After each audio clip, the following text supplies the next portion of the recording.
tell me that 11-year-old virgin to sacrifice, right? And just because she never had accepted Adriana as her grandchild, she chose to give that child. The statement that the granddaughter gave to the police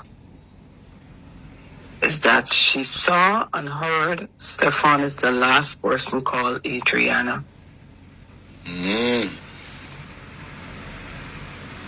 I'll repeat that. Statement that the granddaughter, that the grandmother put the gag order on,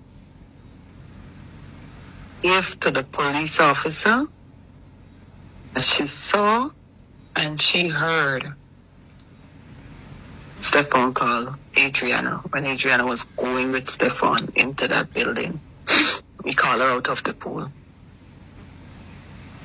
He went missing same time with her. If you look on Adriana's face, well, I assume because Didi's son had that rag over his shoulder, that could have been the rag that had the chlorine on it. And that could have been what he put on her nose to try to block her out with. And that would cause her face to have that kind of a discoloration. The one on her arms, that could have been the place her in the chlorine room. Which hotel get jars of chlorine open out just like that? And it's supposed to be a facility where you have persons coming there. Make these things make sense. Stefan at the door, Stefan was the one was supposed to get rid of Adriana's body. And only God gotta come down and tell me it's not so. It was Adriana's body in that suitcase. Now, if he was flying the road with speed and police stopped him, he could have said, oh, my little cousin got missing and I'm going to look for her. Because remember, they already put out a report that she went with a car. So he was the one to get rid of the body. How is it possible that the mother rent a house for so much money right now? Right after Adriana died. Poor woman. Where get the money from? And all these evidence Guyana police force get. And the president of the country, all they're going to cry like a dog. They're going to bark before they're dead. They're going to bark before they're dead, before they close their eyes, and everybody that got hands to do with it will confess before they're dead. That's all I have to say. I think I'm going to just ease up a little bit because yeah, my sis. This thing is just stressing me out. I know that way there. Because you know the truth. Everybody know the truth. You're telling us we see clearly. While you're telling the world what you see is not what you see. I tell you, Lucifer don't lose on this planet here right now. We're in the last days, yes. Respect. It's so sad. I can't take it no more. I can't take it no more. Alright, cool. Have a good night. Child would tell me that 11-year-old virgin to sacrifice. I want everybody to pay attention to this. Anybody that knows about this Adriana Young case, right?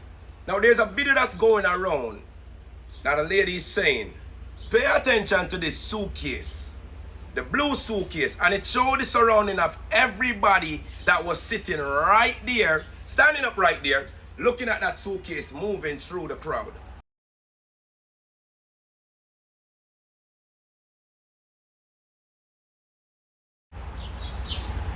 And she basically said it was a high risk to actually dump Adriana's body anywhere because people was there. So they have to keep and hold on to it. So Adriana Young body was in that suitcase at that time. And who was standing up there? You watch a picture and tell me. But like I said, I don't want to scare some of these people because there is a mastermind behind all of this that unalive Adriana Young. And that person is very close to Adriana Young. Watch what I go on now.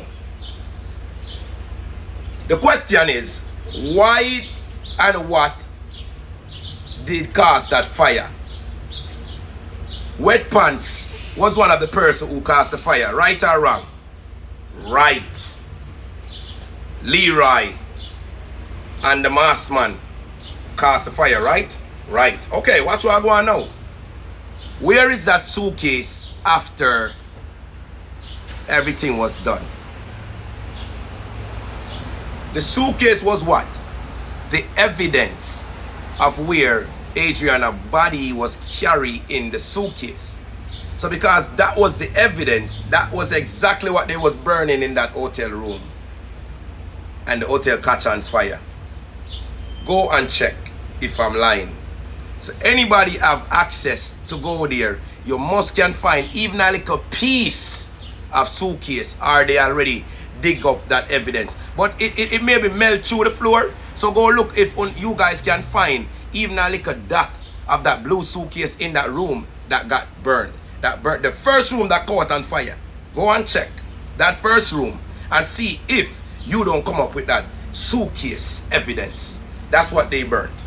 They burned the evidence, and the evidence they was burning is the suitcase, and the suitcase caught everything on fire. Oh, so you guys think we wouldn't know that too, right? Oh, how we know that? Because we ain't stupid.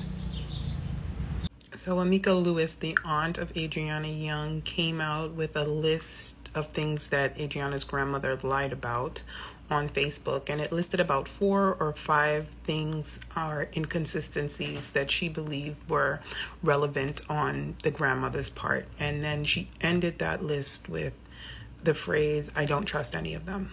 I'm not gonna lie, I was shocked when I saw that post. It was pretty disheartening. But I can't say that I'm surprised given all of the tension and the rhetoric that has gone on about the tragic death of this beautiful girl. It is my fervent hope that the grandmother isn't involved in any of the foul play surrounding the death of her granddaughter. But in the end, only God knows, and I do hope they find some type of clarity. Because at the end of the day, God don't sleep. You have a lot of people online saying some pretty diabolical things about all of the members of the family. People are even saying that Amika is upset because she didn't get her cut of the money. I, for one, believe that Amika has been a stalwart for her family and representing her niece.